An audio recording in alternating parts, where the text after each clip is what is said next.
Iskreno se nisam nadao niti planirao da na mom kanalu drugi video istorije, istorijskim činjenicama bude odgovor na neke gluposti kontinuirane kojih sam se nažalost naslušao gledajući nekoliko videa jednog mitomanskog kanala i susjedstva. Inače, isti kanal se poziva, verovali ne, u jednom delu svojih videa i na seriju, odnosno Monty Python show Hrvatski kraljevi.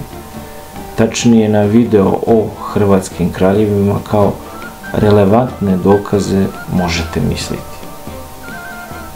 U pitanju je kanal takozvani Dalmatinska povijest. Naravno, ima gluposti, izmišljotina, mitomanije koje može čuti na ovom kanalu u svim videima prevazilazi i naučnu fantastiku.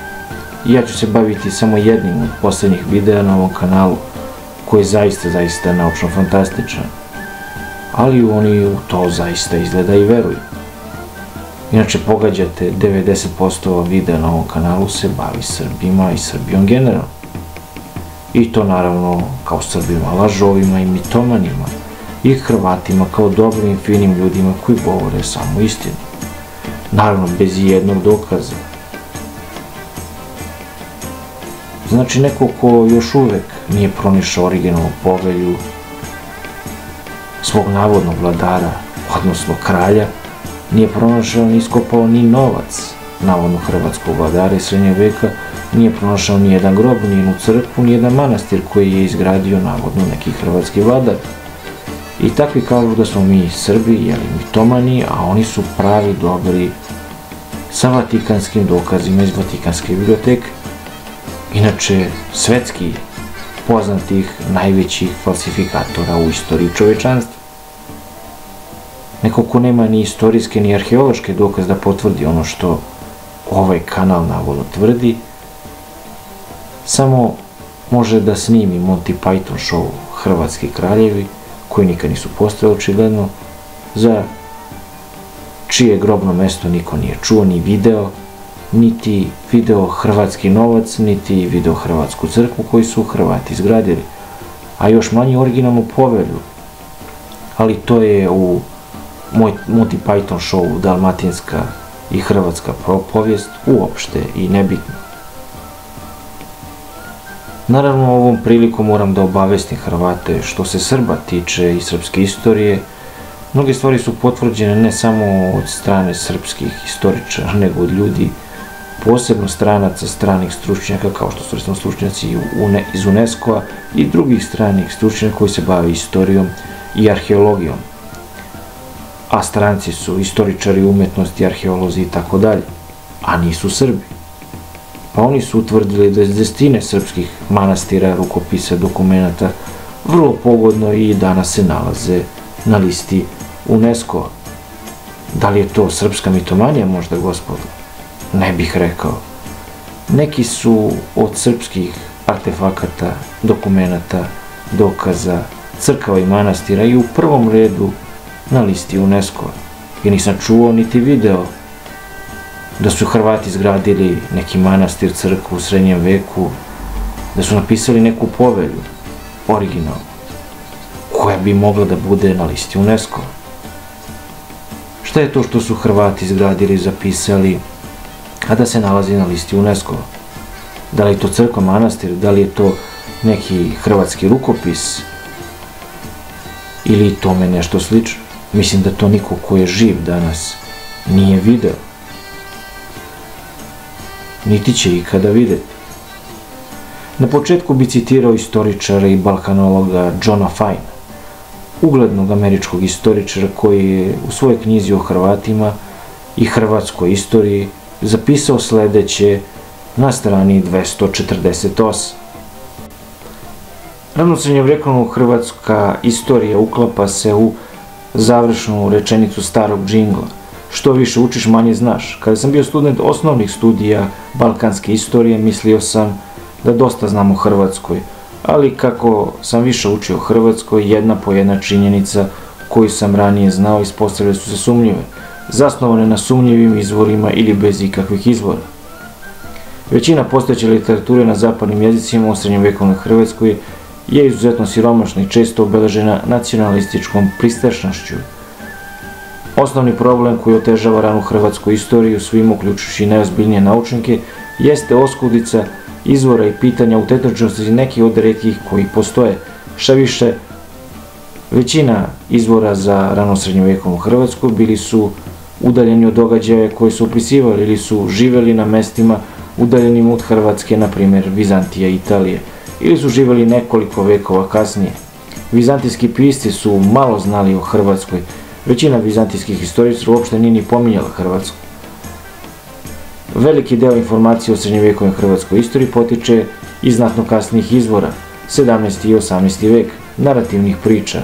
Pisali su ih entuzijasti, ali sadrže mešavinu činjenica i legendi, a pošto su mnogi dokumenti na kojima su navodno zasnovani sada izgubljeni, izuzetno je teško proceniti da li su informacije potekle iz pouzdanih ili nepouzdanih izvora. John Fine u stvari na jedan uljudan način rekao da je kompletna hrvatska istorija izmišljena, tačnije da se radi o teškoj mitomaniji.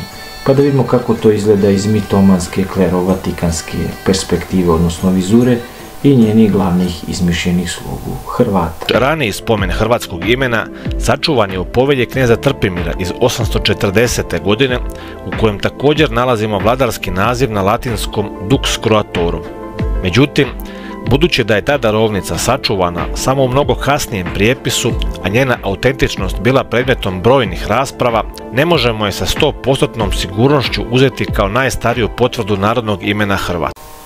Ne da je ne možemo uzeti sa 100% sigurnošću, nego je već odavno dokazani falsifikat. Kao što vidite, ovdje imamo neku povelju nekog kneza Trpimira iz 840. godine. Samo ime čovjeka govori da je reč o izmišljenoj ličnosti. Kao franački kraljevski anali ili ti zapisi hroničara Ajkarda su pisani u realnom vremenu i istorijski su dokument prvog reda. I tamo nema nikakvog pomena, nikakvih Hrvata, a kamoli nekih kneževa. To je inače samo 18 godina pre ove povelje kneza Trpimira. Dakle, mora bi biti pomenut neki njegov predak, neki Hrvat ili bilo ko drugi, jer se Hrvati navodno nisu doselili 840. godine. Naravno, pogađate, to se nije desilo, kao što se nije desilo. Naravno i da je ova povelja originalna. Povelja na latinskom jeziku, to je broj 1. A broj 2, hrvatska povjesničarka Nada Klajić je odavno dokazala da je ova povelja, naravno, nevešto napravljeni vatikanski falsifikat. Naravno, nije reč o dokumentu iz 840. godine, nemojte da ste smešni. Šta je to kod Hrvata originalno? Reč je naravno o izmišljotini, verovali ili ne, tek iz druge polovine 16. veka. I to je ujedno i najstarija kopija ove izmišljotine. Dakle, ovo je navodni prepis sa kraja 16. veka, ili 7 vekova posle navodnog originala, koji naravno nikad nije pronađen. Imena i događaje u povelji, naravno koje je loš falsifikat, ne odgovaraju imenima i događajima iz 840. godine. Ni Branimirov epigrafički natpis na kojega se možemo u potpunosti osloniti, a ni Trpimirova povelja ne predstavljaju najstariji domaći zapis hrvatskog etnonima. To prvenstvo prema njima pripada malo poznatom kamenom natpisu čije otkriće je u većem dijelu hrvatske javnosti ostalo nepoznato. Riječ je o kamenom ulomku pronađenom u crkvi Svete Marte u Bijaćima, koji nažalost nije sačuvan u cijelosti, pa tako ni natpis Croatorum, od kojeg je vidljivo samo zadnjih 6 slova. A šta tek reći na ovu glupost od istorijskih i naravno arheoloških tragova Hrvata? Hrvati našli izlomljenu ploču gdje nije zapisano, zamislite, latinski Croatorum, nego fale od Croatorum 6 slova. Ali zamislite, hrvatski istoričari tvrde da je to pravi originalni dokaz, onda u to uopšte nema sumnje. Čak i jedan australijski, kažu, istoričar, koji niko za njega nikad nije čuo, verovatno sa slovom U na čelu, i on tvrdi da je to originalni pravi dokaz, ali Hrvati nisu upoznati sa tim, sa takvim fenomenalnim dokazom. Ma čudo jedno, takve megalitske civilizacije, čuveni Hrvata ostade jedno parče izlomljene ploče i to, pazi, sreće Božije, Hrvati našli baš taj deo gdje piše Croatorum, doduše bez 6 slova, ali uopšte kao i kod Trpemirove povelje, nema sumnje da je to original i da je to neki Croatorum. U kapitulu kod Knina, datiranom 969. i 986. ili 997. godine, ukrašen je pleternim ornamentom, a natpis u prijevodu s latinskog na hrvatski glasi Vojvoda Hrvata u vrijeme Držislava Velikog vojvode. Dakle, hrvatsko je narodno ime nedvojbeno prisutno na području Dalmacije još u ranom 9. stoljeću.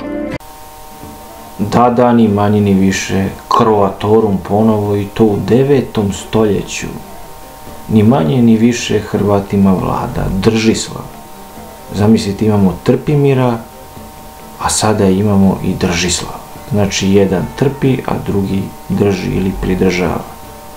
Pa i samo ime ovih vladara je toliko naivno i smešno da je očigledno da je falsifikat u pitanju, kao i ova ploča.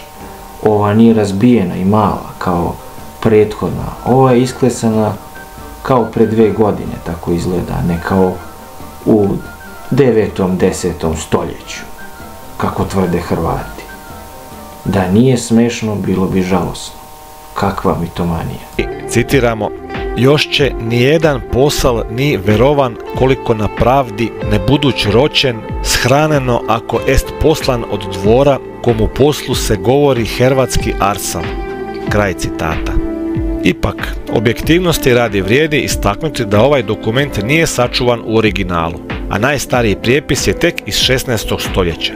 Je li original vjerodostojno prepisan ili je prepisivač proizvoljno prepravio lingvonim slavenski u hrvatski prema tada već ustaljenom nazivlju, možemo samo nagađati. Ma ja sam šokiran, nemoguće. Vi nešto da prepravljate iz slavenski u hrvatski i to u 16. stoljeću, ali piše 1288. Ma čudo jedno. Ali kako vi kažete, kod vas je ustaljeno da se prepravljaju dokumenti, pa tako isto imamo i čuvenog kneza Bornu, inače jako danas popularno, posebno kod Ustaša, ime Borna. Sad svaki drugi Ustaša nosi ime Borna, inače u originalu i originalno jednom pravom dokumentu, a to su kraljevski franački zapisi. Knez Borna se pominje 811. godine kao knez Guduščana i Timočana, inače Timok je u Srbiji, a Guduskum je stara tvrđava, također nekada je postojala na istoku Srbije, ali je naravno opet ista meta, isto stojanje.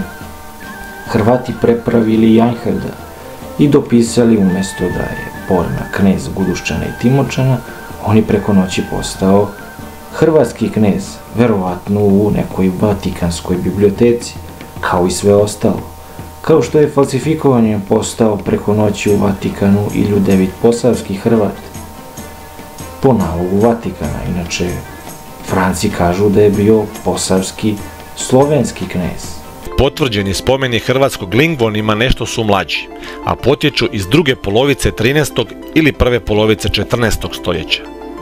Razlog tome nalazimo u činjenici da je u srednjovjekovnoj Hrvatskoj službeni jezik diplomacije bio latinski, a sačuvani spomenici na slavenskom imali su snažan crkvenoslavenski pečat, čiji autori nisu imali potrebu isticati hrvatsko narodno naziv. Kako nam vatikanski Monty Pythonovci iz dalmatinske povijesti tvrde, u ovom videu mnogi zapisi nudeći nam uglavnom prepise, naravno nepostojećih spisa iz srednjeg veka, a u stvari prepisi iz 17. i 19. veka koji tvrde da Hrvati su bili pismeni i živjeli su u 14. veku na teritoriji današnje Hrvatske, ali nisu imali potrebe za isticanje hrvatskog imena.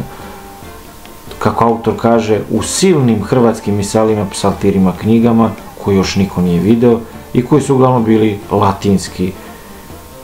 Potrebe za isticanje hrvatskog imena nema, ali zato na svakoj polomljenoj ploči, baš taj deo polomljene ploče gdje piše Croatorum, Hrvati su nekim čudom Božjim pronašli baš taj deo, da se slučajno niko ne zajebe. Ako ovo nije mitomanija bez jednog originalnog i pravog istorijskog i arheološkog dokaza, onda mitomanija i ne postoji.